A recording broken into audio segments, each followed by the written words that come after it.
رضي الله عنهم ورضوا عنه. الحمد لله رب العالمين والصلاة والسلام على أشرف الأنبياء والمرسلين سيدنا وسيد الأولين والآخرين محمد بن عبد الله الأمين وعلى آله وصحبه أجمعين وعلى من تبعهم بإحسان إلى يوم الدين واحشرنا معهم برحمتك يا أرحم الراحمين. صحابہ کرام کے بارے میں بہت عرصے سے گفتگو چونکہ چل رہی ہے اور امت کے ایک معتدبی تعداد میں جس میں پڑھے لکھے نوجوان زیادہ نظر آتے ہیں، ان میں کنفیوژنز اور انتشار ذہنی سطح پر پیدا ہوا ہے، اور ہر ایک آدمی کتابیں پڑھ پڑھ کر جو اس کے سامنے صحیح اس کو لگتا ہے، نظر آتا ہے، اور پھر خود ہی نتائج اخذ کر کے اس کو سامنے لاتا ہے، جس سے ایک بہت بڑی سطح پر لوگوں میں ایک قسم کا بہت ہی پریشان کن ماحول بن گیا ہے۔ اس سلسلے میں چونکہ میں ایک طالب علم ہوں، دینی علوم کا، تاریخ کا اور قرآن و سنت کا کسی حد تک مطالعہ کیا ہوا ہے، اساتذہ سے باضابطہ پڑھا ہے، تو اس سلسلے میں صحیح صورتحال کیا ہے وہ یہ میں سمجھتا ہوں کہ دیانتداری کے ساتھ ایک حق بنتا ہے کہ اس کو سامنے رکھا جائے، اور ایک اور پہلو جو مسلمانوں کا ہے اس کو سامنے رکھ کر صحیح کیا ہے غلط کیا ہے اس کو معلوم کر لیا جائے۔ دیکھیں، ہمارے ہاں جو اس گفتگو سے جو کچھ ابھی تک چل رہی ہے، اور آج کل بہت ساری باتیں اس سلسلے میں ہو رہی ہیں کہ صحابہ کرام کا کیا مقام ہے دین میں، کتنی دیانتداری کے ساتھ ہم تک دین پہنچا ہوا ہے، اور کن قسم کے لوگوں کے ذریعے سے ہم تک قرآن پہنچا ہے، دین پہنچا ہے۔ ہمارے سامنے یہ مسئلہ اس لیے بہت ہی اہمیت کا حامل ہے کہ صحابہ کرام کو مطعون کرنا اور صحابہ کرام کی جماعت میں سے اکثر تعداد کو مسلمان ہی نہ سمجھنا، بلکہ ان کے ایمان پر بھی شک پیدا کرنا، اور کم سے کم سطح پر ان کی دیانت اور تقوی اور صداقت پر شک کی انگلی اٹھانا، اس سے ہمارا سارا دین شک کے دائرے میں آ جاتا ہے، جو بالکل غلط ہے، لیکن نتیجہ اس سے نکلتا ہے۔ مقدمہ ہمارا یہ ہے کہ صحابہ کرام کو مطعون کرنا، کسی بھی صحابی کے خلاف انگلی اٹھانا اور اس کے ذریعے سے خلفائے راشدین تک ان کو بھی تنقید اور شک کے دائرے میں لانا، ہمارے لیے یہ مسئلہ اس لیے زیادہ پیچیدہ ہے کہ اس سے آگے الحاد اور ارتداد کا دروازہ کھل جاتا ہے، سارا کا سارا دین ہی مشکوک بن جاتا ہے۔ وہ کیسے ہوتا ہے میں آپ سے یہ عرض کروں گا۔ مجھے جو کچھ بھی یہ ٹسل چل رہی ہے سوشل میڈیا پر اور لوگ پریشان ہیں، وہ اگر اپنی حد میں رہے تو خیر ایک سطح تک اس کا نقصان ہوگا، لیکن اس سے جو بعد میں کنکلوژنز نکلتے ہیں بہت سارے لوگوں کے ذہنوں میں، وہ دین کے بارے میں بھی شک کے شکار ہو جاتے ہیں۔ یہ ہے اہم مسئلہ جسے لوگ سمجھنے سے بہت حد تک قاصر ہیں۔ اور سب سے پہلی بات جو میری نظر میں مجھے یہ لگتی ہے اہم، وہ یہ کہ جو طبقہ اس طرح کی گفتگو سے، امبیلنسڈ گفتگو سے، غیر محتاط گفتگو سے جو لوگ آ رہے ہیں، آئے دن خاص موقعوں پر صحابہ کرام کو تنقید کا نشانہ بناتے ہیں، تو اس سے جو طبقہ متاثر ہوتا ہے، زیادہ تر وہ طبقہ متاثر ہوتا ہے جن کو دین کی بنیادوں کا علم بھی نہیں ہے، اور یہ بھی پتہ نہیں ہے کہ قرآن سے کیا چیز ثابت ہوتی ہے، سنت سے کیا چیز ثابت ہوتی ہے، اور تاریخ کا کیا مقام ہے مسلمانوں کے عقائد کے ثابت کرنے میں، تاریخ کا کیا رول ہے، اور تاریخی واقعات دین کی بنیادوں میں کس حد تک اثر انداز ہو سکتے ہیں۔ یہ چونکہ کچھ بھی پتہ نہیں، خود تاریخ کا بھی ان کو پتہ نہیں، اور اتنی صلاحیت تو بہرحال ہو ہی نہیں سکتی کہ وہ تاریخ میں جو واقعات آئے ہیں ان واقعات کے اندر کیا صحیح ہے کیا غلط ہے، کس وجہ سے تاریخ کے اندر بھی بہت ساری چیزوں کو ملا دیا گیا جن کی کوئی حقیقت نہیں ہے۔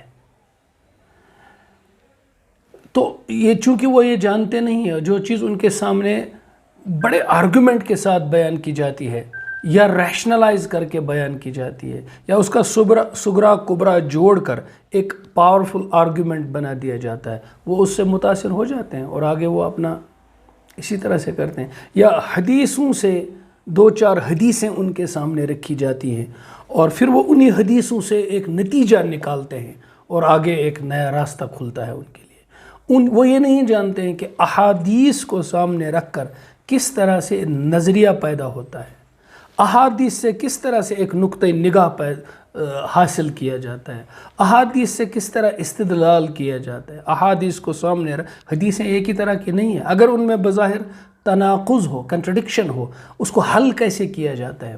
اگر قرآن اور حدیث کا ظاہر میں ٹکراؤ لگے اس کو حل کیسے کرتے ہیں۔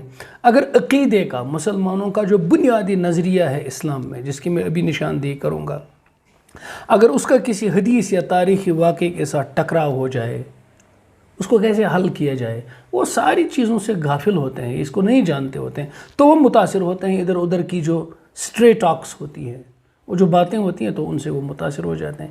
اس سلسلے میں طلباء کا، علماء کا، اہل علم کا یہ فرض بنتا ہے کہ وہ امت کو، وہ لوگوں کو جو متلاشی حق ہوتے ہیں ان کو بتائیں صحیح کیا ہوتا ہے۔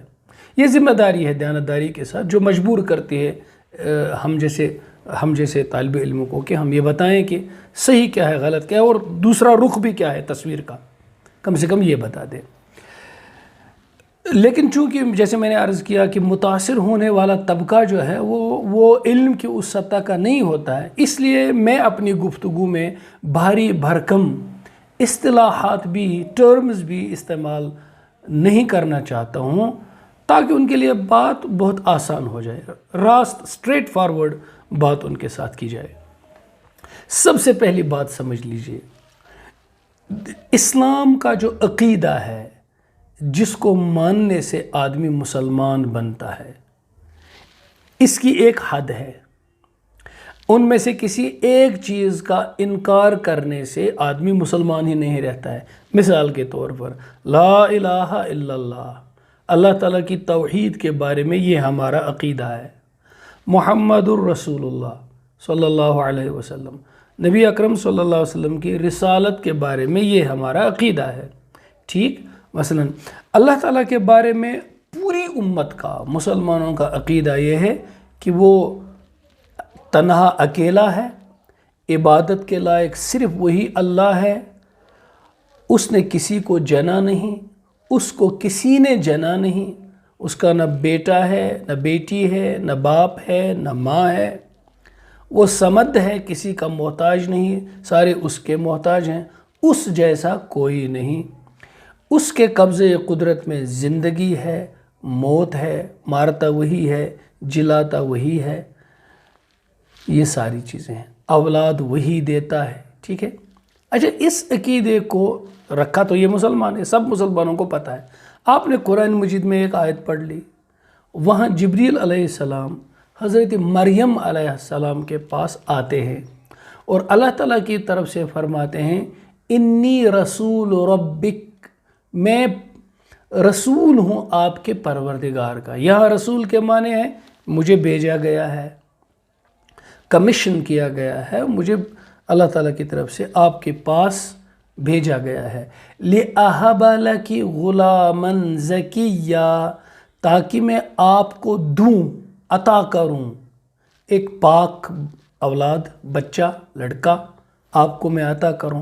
لِأَهَبَ لَكِ، تاکہ میں آپ کو عطا کروں۔ اور آپ اس آیت کو لے کر اڑا کر کہیں گے اللہ تعالیٰ کے سوا اور بھی کوئی اولاد دینے والی ہے، اور یہی جملہ ہے، یہی صیغہ استعمال ہوا ہے، یَهَبُ لِمَن یَشَاءُ إِنَاثًا وَیَهَبُ لِمَن یَشَاءُ الذُّکُورَ، اللہ جسے چاہتے ہیں عطا کرتے ہیں اس کو اور لڑکیاں، اور جسے چاہتے ہیں عطا کرتے ہیں اس کو لڑکے۔ یہاں عطا اولاد کرنے کا جو عطا کرنے کا جو جو قدرت ہے وہ اللہ کی طرف ہے، اسی کے ہاتھ میں قدرت ہے۔ یہاں حضرت جبریل کہتے ہیں لِأَهَبَ لَكِ غُلَامًا زَكِيًّا، میں آپ کو عطا کروں اللہ ایک اولاد۔ تو کیا آپ یہ کہیں گے کہ قرآن میں عقید توحید نہیں ہے، اور قرآن یہ کہتا ہے کہ اللہ کے سوا کوئی اور بھی اولاد دینے کا مختار ہے؟ ہرگز نہیں، عقیدہ بن چکا ہے کہ اللہ کے سوا کوئی نہیں دیتا۔ اب اس عقیدے کی روشنی میں جبریل علیہ السلام والے جو الفاظ اللہ تعالیٰ کی طرف سے ان کے منہ سے بلوائے گئے وہ یہ ہیں کہ یہاں اس کے معنی یہ ہیں کہ میں آپ کو ایک اولاد عطا کروں، معنی اللہ تعالیٰ نے یہ فیصلہ کر لیا ہے کہ وہ آپ کو اولاد عطا کرے گا، اس کی خوشخبری دینے کے لیے مجھے بھیجا گیا ہے، اور اس کا جو ذریعہ بنے گا، جیسے اولاد دیتے ہیں تو اللہ، ذریعہ بنتا ہے ماں باپ کے نکاح کے بعد ان کا ملاپ۔ تو آپ کے مبارک رحم میں جو اولاد اللہ کی طرف سے آئے گی، اس کے لیے نکاح ذریعہ نہیں بنے گا، اس کے لیے جبریل علیہ السلام کے ذریعے سے وہ اولاد ڈال دی جائے گی، وہ اللہ کی طرف سے پھونک دی جائے گی، وہ میں ذریعہ بنوں گا۔ یہ معنی آپ لیں گے تو آپ کی توحید بھی اپنی جگہ پر فٹ بیٹھی، اور آیت کے معنی بھی ہو گئے صحیح۔ اس طرح سے جو عقیدہ ہوتا ہے وہ مجموعی طور پر کل دین کو نظر میں رکھ کر بنتا ہے، اور جو بیچ بیچ میں اور ادھر ادھر کی چھوٹی چھوٹی چیزیں ہوتی ہیں جن سے آپ کو لگتا ہے کہ یہ تو عقیدے کے خلاف لگتا ہے، تو آپ سوال پوچھتے ہیں جاننے والوں سے کہ فَاسْأَلُوا أَهْلَ الذِّكْرِ إِن كُنتُمْ لَا تَعْلَمُونَ، آپ جاننے والوں سے پوچھئے اگر آپ جانتے نہیں ہیں۔ اسی طرح سے عقائد کا سلسلہ آپ کے ہاں ہے، اگر آپ اس عقائد کے سلسلے کو مان کر آگے کنٹرڈکشن کے شکار ہو جاتے ہیں اور عقیدے کا ہی انکار کرتے ہیں تو آپ اسلام سے باہر چلے جاتے ہیں۔ اب دیکھیے رسالت کے بارے میں ہمارا کیا عقیدہ ہے۔ حضرت محمد صلی اللہ علیہ وسلم اللہ کے رسول ہیں، ٹھیک، اللہ کے آخری رسول میں ہیں، یہ اصول دین میں سے ہے عقیدہ کہ آپ اللہ کے آخری رسول ہیں، خاتم النبیین کے ساری امت نے یہی معنی لیے ہیں، حضور صلی اللہ علیہ وسلم سے لے کر آپ ہی نے اس کے معنی فرمائے، تو یہاں تک امت نے یہی معنی لیے۔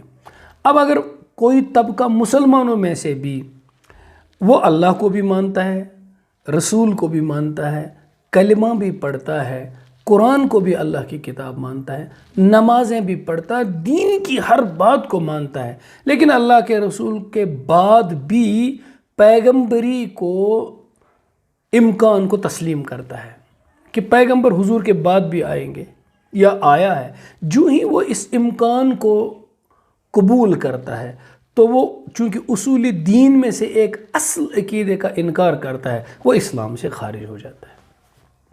یہ اصول دین ہے۔ اب دیکھیں، سارے پیغمبروں پر ایمان لانا ضروری ہے۔ اگر ایک پیغمبر کا انکار کرے، کسی بھی پیغمبر کا، میں ان کو نہیں مانتا، باقی سارے پیغمبروں کو مانتا ہے، وہ اسلام سے خارج ہو جاتا ہے۔ کیوں؟ اصول دین میں سے ایک اصل کا اس نے انکار کر دیا۔ ٹھیک، فرشتے نوری مخلوق ہیں، اور فرشتے جو ہیں وہ اللہ تعالیٰ کے فرمان بردار ہیں۔ لا یعصون اللہ ما امرہم ویفعلون ما یؤمرون، وہ اللہ کی نافرمانی نہیں کرتے، وہی کرتے ہیں جس کا ان کو حکم ہوتا ہے۔ کوئی آدمی دین کی ساری باتوں کو مانتا ہے لیکن کہتا ہے کہ میں فرشتوں کو نہیں مانتا ہوں، وہ مسلمان ہی نہیں رہتا ہے، وہ کافر ہو جاتا ہے۔ یہاں تک کہ جنات کے موجود ہونے کا جو منکر ہے وہ کہتا ہے کہ میں جنات کو نہیں مانتا ہوں، وہ کافر ہو جاتا ہے۔ یہ اصول دین میں سے اصل کا انکار ہے۔ اسی طرح سے ایک آدمی مثال کے طور پر وہ کہتا ہے کہ میں سب چیزیں مانتا ہوں، میں یہ تسلیم نہیں کرتا ہوں کہ کرامتیں ہوتی ہیں۔ اولیاء اللہ کے کرامات کے ہونے کا ہی منکر ہے۔ ایک ہے کہ کوئی کرامتیں ایجاد کرے، جی فلاں آدمی بزرگ نے یہ کرامت دکھائی، فلاں نے یہ کرامت دکھائی، اگر وہ اس کرامت کا انکار کرتا ہے کہ یہ ثابت نہیں ہے، یہ دوسرا مسئلہ ہے، اس سے کوئی کافر نہیں بنتا۔ لیکن نفس کرامت کے امکان کو، اور کرامات الاولیاء حق، یہ عقیدہ ہے، کرامات الاولیاء حق، اولیاء کی کرامتیں ہیں، جیسے نبیوں نے معجزے دکھائے۔ اگر کوئی آدمی کہے گا معجزہ کوئی چیز ہی نہیں ہے، تو چونکہ اس نے اس کے وجود کا ہی انکار کیا، وہ مسلمان نہیں رہتا ہے، چاہے وہ اسلام کی ہر چیز کو، باقی ہر چیز کو مان لے۔ کرامت کے وجود کا منکر کافر ہے، اسلام سے خارج ہے۔ یہ عقیدہ ہوتا ہے، ٹھیک ہے۔ اسی طرح سے پتہ چلا کہ ایک چیز گناہ ہے، ایک چیز کفر ہے۔ ایک آدمی روزہ رکھتا ہی نہیں ہے، کیوں نہیں رکھتے ہو؟ کہ میں رکھ نہیں پاتا ہوں، یا کہالت ہے، یا ابھی بیدار نہیں ہوا کہ اللہ تعالیٰ کا حکم کتنا اہم ہے، تو یہ گناہ گار ہے۔ لیکن وہ یہ کہتا ہے کہ روزہ کوئی چیز ہی نہیں، میں روزے کو فرض مانتا ہی نہیں ہوں، وہ کافر ہو گیا۔ یہ ہے عقیدہ۔ اسی طرح سے آگے بڑھ کر قرآن مجید ہے۔ قرآن مجید اللہ تعالیٰ کی کتاب ہے، اس میں کوئی تحریف نہیں ہوئی ہے، کوئی چیز بدلی نہیں گئی ہے۔ اس کا جو قائل ہے وہ قرآن پر ایمان لانے والا ہے، اگر وہ ہر چیز کو مانتا ہے، لیکن اس کا یہ امکان ہے کہ قرآن میں کہیں نہ کہیں کسی بھی طرح سے کوئی چیز بدل دی گئی ہے، نکال دی گئی ہے یا جوڑ دی گئی ہے، یہ کافر ہو گیا، یہ اسلام سے خارج ہو گیا۔ سارے پیغمبر معصوم ہیں، معصوم، عصمت انبیاء، وہ کبھی اللہ تعالیٰ کی جان بوجھ کر نافرمانی، کبھی پیغمبروں نے معصیت کو معصیت جان کر نہیں کیا۔ تو عصمت انبیاء کا عقیدہ اہم عقیدہ ہے۔ اب ایک آدمی قرآن مجید سے آیت لے گا، فَعَصَىٰ آدَمُ رَبَّهُ فَغَوَىٰ، آدم علیہ السلام نے اللہ کی نافرمانی کی اور ہٹ گئے راستے سے، تو اسی ایک آیت کو دیکھ کر کہے گا قرآن مجید میں اور دین میں جو عقیدہ عصمت انبیاء کا ہے یہ صحیح نہیں ہے، اور آیت پڑھ لے گا۔ اسے کہیں گے تم نے آیت نہیں سمجھی ہے، آیت کے مفہوم ہی نہیں سمجھے۔ چونکہ یہ مضمون دوسرا ہے، اس پر بھی میں کبھی بات کروں گا تفصیل کے ساتھ کہ عصمت انبیاء کا عقیدہ کیا ہے۔ اسی طرح سے انبیاء کے بارے میں یہ عقیدہ کہ نبیوں کے بعد دنیا میں کوئی ولایت کا درجہ ہے، نبیوں کے بعد ولایت کا درجہ ہے۔ کوئی بھی انسان نبیوں کے بعد ساری دنیا میں چاہے کتنا بھی اونچا ہو، قیامت تک وہ انبیاء کے درجے تک نہیں پہنچ سکتا۔ سب سے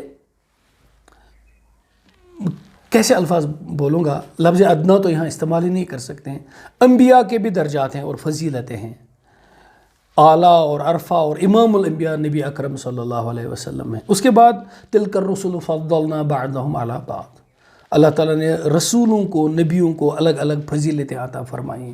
اگر آپ کے یہاں کسی بھی نبی کے بارے میں آپ کی کوئی فضیلت بظاہر کچھ زیادہ نہیں فرمایا گیا ہے، نصوص میں اتنا بتایا گیا ہے کہ وہ نبی تھے، وہ نبی تھے، باقی کچھ نصوص سے ملتا نہیں ہے تذکرہ ان کا، وہ انبیاء میں سے ایک نبی تھے، تو ان کا وہ نبی ہونا اتنا اعلیٰ ہے۔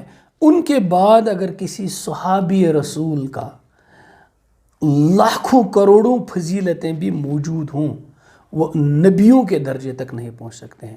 حضرت ابوبکر صدیق رضی اللہ تعالیٰ عنہ جیسے اربوں حضرت ابوبکر صدیق رضی اللہ تعالیٰ عنہ ایک پیغمبر کے درجے کو نہیں پہنچ سکتے ہیں۔ یہ اصول ہیں اہل اسلام کے، اہل ایمان کے، یہ اصول دین ہیں۔ ان میں سے اگر آپ نے کسی میں گڑبڑ کر دی، آپ اسلام سے ہی باہر ہو گئے۔ اب آئیے اس کے بعد اصول ہیں اہل سنت والجماعت، جو نبی علیہ الصلوۃ والسلام نے فرمایا کہ ستفترق امتی علی 73 فرقہ، کہ میری امت اب کما قال علیہ الصلوۃ والسلام 73 فرقوں میں تقسیم ہو جائے گی۔ بنی اسرائیل تو 72 میں ہوئے، میری امت 73 طبقوں میں تقسیم ہو جائے گی، اور ان میں سے ناجی، نجات پانے والا، جنتی ایک ہی ہوگا۔ باقی کیا ہوں گے؟ کافر ہوں گے؟ نہیں، باقی بھی مسلمان ہی رہیں گے، چونکہ امت فرمایا۔ لیکن وہ مین سٹریم اسلام، اس سے باہر نکل جائیں گے، یعنی جو راست اسلام ہے، قرآن سنت سے جن کا عقیدہ عمل بنا ہے، وہ اس سے ہٹ جائیں گے، وہ اپنی تعویلات کریں گے۔ تو آپ سے عرض کیا گیا کہ جو ناجی فرقہ ہے ان 73 فرقوں میں سے وہ کون سا ہوگا، علامت کیا ہے؟ آپ نے فرمایا ما انا علیہ و صحابی، جس پر میں اور میرے صحابہ ہوں۔ میں نے پچھلی گفتگو میں یہ عرض کیا ہے۔ اب یہ عقیدہ اور جو عمل صحابہ کے صحابی، اب دیکھیں صحابی، آپ نے نہیں فرمایا یہ صحابی یہ صحابی یہ صحابی جس پر ہوگا، آپ نے فرمایا صحابی جس عقیدہ عمل پر میرے صحابہ ہوں گے، من جملہ من حیث القوم من حیث الملہ، وہ جو ان کے پیچھے چلے گا سب کے وہ ہوں گے ناجی طبقہ. ٹھیک، اب کوئی اس سے ہٹ جائے گا تو یہ ممکن ہے کہ وہ اسلام سے باہر نہیں جائے گا لیکن ناجی طبقے میں نہیں رہے گا. تو اس میں سے بہت ساری چیزیں ہیں، لیکن میں چونکہ یہاں پر اسپیسیفک گفتگو کرنا چاہتا ہوں، اس میں ایک اس اہل السنہ کا یہ عقیدہ من جملہ کلی طور پر ہے کہ الصحابۃ کلہم عدول، سارے کے سارے صحابہ مبنی بر عدل ہیں، عادل ہیں. عدالت صحابہ پر میں گفتگو الگ کروں گا، وہ الگ ویڈیو میں آئے گی پوری کی پوری. صحابہ کی عدالت سے کیا مراد ہے، لیکن یہاں بیان کروں گا کہ یہ ایک اصول ہے اور تقریباً یہ سارے مسلمانوں کے نزدیک قابل قبول اصول ہے. اس میں اگر اختلاف ہے وہ صرف یہ ہے کہ اہل السنہ جس کو صحابی سمجھتے ہیں، جو اہل السنہ والجماعہ میں نہیں ہیں، ان سے نکل گئے ہیں، وہ اس صحابی کو صحابی سمجھتے ہی نہیں ہیں. لیکن جو اصول ہے کہ صحابی عادل ہے اس کو وہ مانیں گے، لیکن جس کے اوپر وہ تنقید کا نشانہ کریں گے وہ اسے مسلمان ہی نہیں مانیں گے. کبھی ایسا بھی ہے، اس کے بارے میں وہ اپنے یہ ثابت کریں گے کہ یہ منافق تھے جو صحابہ میں گھس گئے تھے. اس طرح سے یہ مسائل پیدا ہو جاتے ہیں. خیر، صحابہ کرام کے بارے میں یہ جو نظریہ اور یہ جو عقیدہ ہے، مسلمان اس کو کس طرح اخذ کرتے ہیں، کہاں سے اخذ کرتے ہیں، یہ میں عرض کروں گا. قرآن مجید کی آپ کے سامنے آیات پڑھوں گا کہ مطلقاً صحابہ کے بارے میں اللہ تعالیٰ نے مسلمانوں کا جو ذہن ہے وہ کس طرح ذہن سازی کی ہے. اللہ تعالیٰ نے صحابہ کے بارے میں تم کو کیا نظریہ اور عقیدہ رکھنا چاہیے. لیکن اس سے پہلے میں ایک بات اور عرض کروں گا، وہ یہ کہ میں آپ کے سامنے صحابہ کرام کے بارے میں دو قسم کے نظریات پیش کروں گا. لیکن اس کے ساتھ ہی میں یہ بتاؤں گا آپ سے کہ جو ہی آپ صحابہ کرام کو تنقید کا نشانہ بناتے ہیں یا کسی کی صحابیت پر ہی آپ اعتراض کرتے ہیں یا صحابی ان کو مانتے ہیں لیکن ان کو دیانتدار نہیں مانتے ہیں، تو میں آپ سے یہ عرض کروں گا، یہ ثابت کروں گا آپ کے سامنے کہ دراصل آپ اسلام کو ہی نہیں مانتے ہیں، یا کم سے کم آپ یہ کہتے ہیں کہ اسلام صحیح دین نہیں ہے. نعوذ باللہ، اس کا مطلب یہ ہوا کم سے کم کہ زیادہ سے زیادہ حد تک تو بس یہی بات ہے کہ جو آپ کو خارج کر دیتی ہے. وہ میں آپ کو ایسے عرض کروں گا گفتگو میں. پہلے یہ سن لیجئے، بعد میں یہ بھی عرض کروں گا آپ کو. پہلے دیکھ لیجئے قرآن مجید جو شکل ہمارے سامنے صحابہ کرام کی پیش کرتا ہے، اس کے بارے میں چند آیات میں آپ کے سامنے پڑھوں گا. پہلی آیت قرآن مجید میں سورہ فتح کی آیت ہے. اس میں اللہ تعالیٰ فرماتے ہیں اعوذ باللہ من الشیطان الرجیم محمد الرسول اللہ، محمد صلی اللہ علیہ وسلم اللہ کے رسول ہیں. والذین معہ اشداء علی الکفار رحماء بینہم، اور جو لوگ ان کے ساتھ ہیں وہ کافروں کے مقابلے میں سخت ہیں اور آپس میں ایک دوسرے کے لیے رحم دل ہے. وہ جو عقیدہ بنا تھا کہ صحابہ کی محبت ہم پر لازم ہے، اور اس میں نے عرض کیا تھا کیونکہ صحابہ آپس میں ایک دوسرے سے محبت کرتے تھے، ایک صحابی دوسرے سے محبت کرتا تھا. اس پر میں روایات بھی پڑھوں گا، تاریخی واقعات بھی آپ کے سامنے بیان کروں گا کہ صحابہ نے کس طرح سے آپس میں محبتیں بانٹی ہیں. خلفائے راشدین میں سے خصوصاً حضرت ابوبکر صدیق، حضرت عمر، حضرت عثمان رضی اللہ عنہم اجمعین، کس طرح سے اللہ کے رسول صلی اللہ علیہ وسلم کی اولاد اور آپ کے اہل بیت اور آپ کے گھر کے لوگوں کے ساتھ کس طرح سے شفقت اور محبت اور رحمت اور اکرام اور احترام کا سلوک کرتے تھے، کتابوں میں یہ موجود ہے۔ جب آپ قرآن کو سامنے رکھیں گے، پھر احادیث کو سامنے رکھیں گے، پھر صحابہ کے بارے میں ان کی دیانت کے بارے میں جو اللہ نے گواہی دی ہے اس کو سامنے رکھیں گے، تو آپ ان روایات کو بالکل اس کے مطابق دیکھیں گے جو روایات آپ کو بتاتی ہیں صحابہ کیسے ایک دوسرے سے شفقت کرتے تھے، تو آپ کہیں گے بالکل یہ قرآن کے بیان کے مطابق ہے اور ان لوگوں کو ایسا ہی ہونا چاہیے۔ لیکن جب آپ پھر صحابہ کرام کے بارے میں دوسری روایات بھی پڑھیں گے، دوسرے واقعات بھی پڑھیں گے جن سے آپ کو لگتا تھا کہ یہ لوگ تو لگتا ہے کہ عام مسلمانوں کی طرح بھی نہیں ہیں، ان کی دیانت بھی ثابت نہیں ہوتی ہے، یہ تو بالکل لگتے ہیں ظالم ہیں، یہ تو لگتے ہیں کہ انہوں نے ایک دوسرے کا حق دبا دیا ہے۔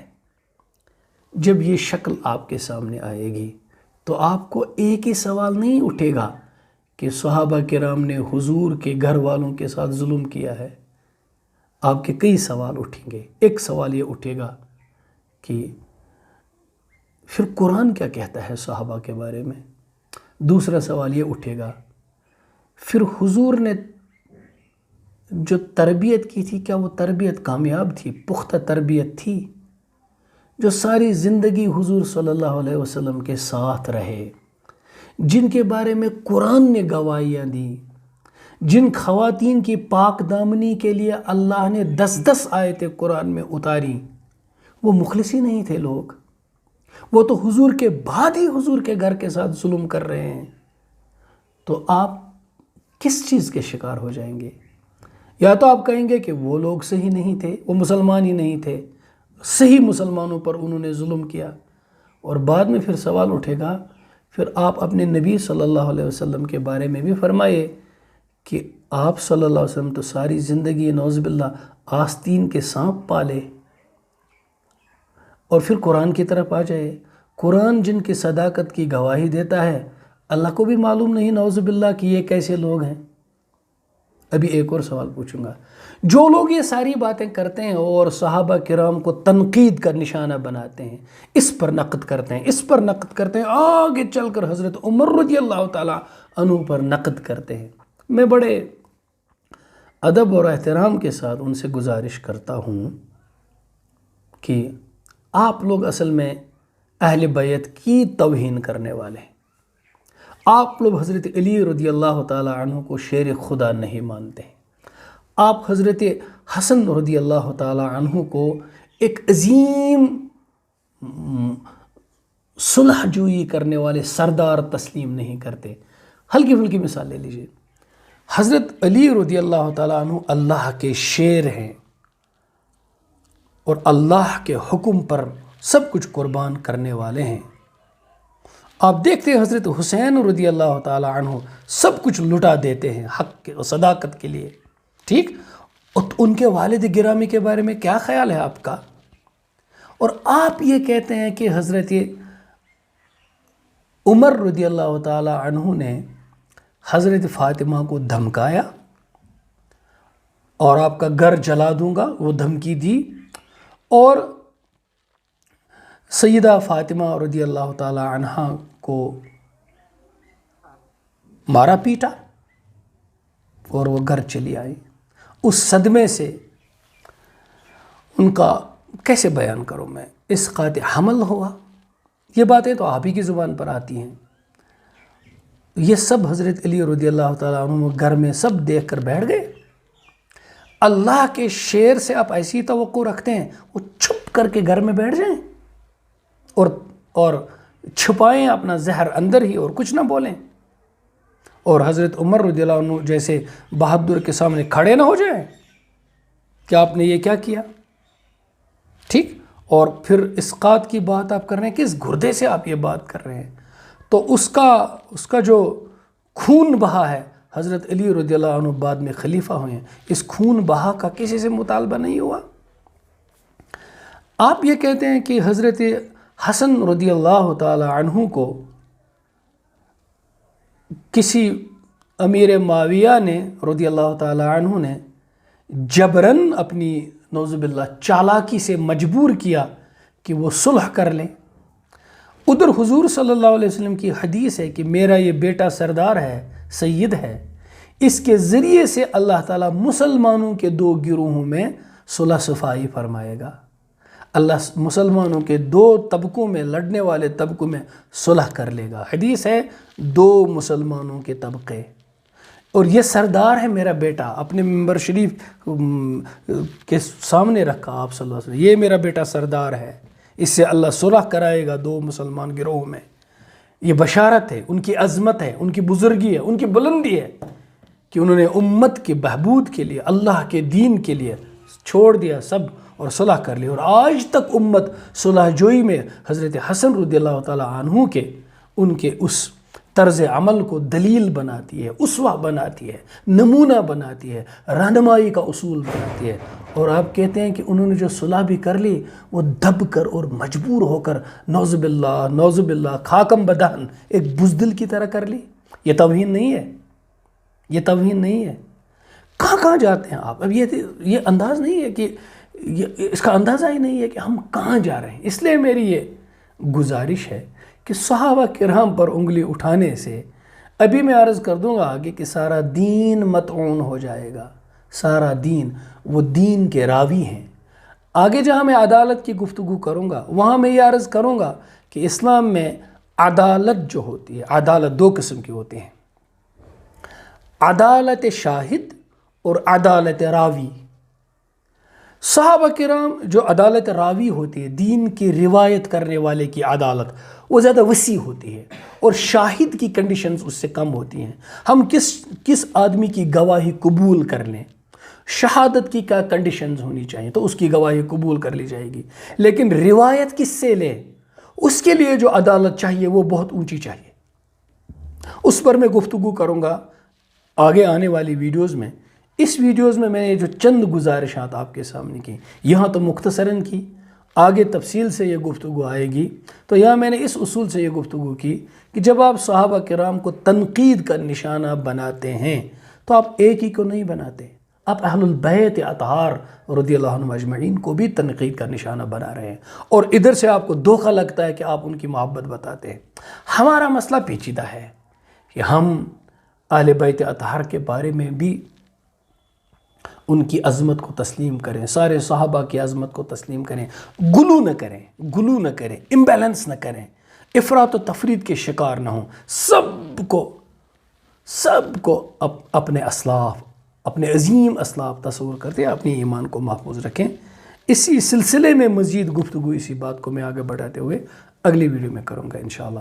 وصلی اللہ وسلم وبارک علی سیدنا و نبینا محمد وعلی آلہ وصحبہ اجمعین، آمین یا رب العالمین۔ رضی اللہ عنہم ورضوا عنہ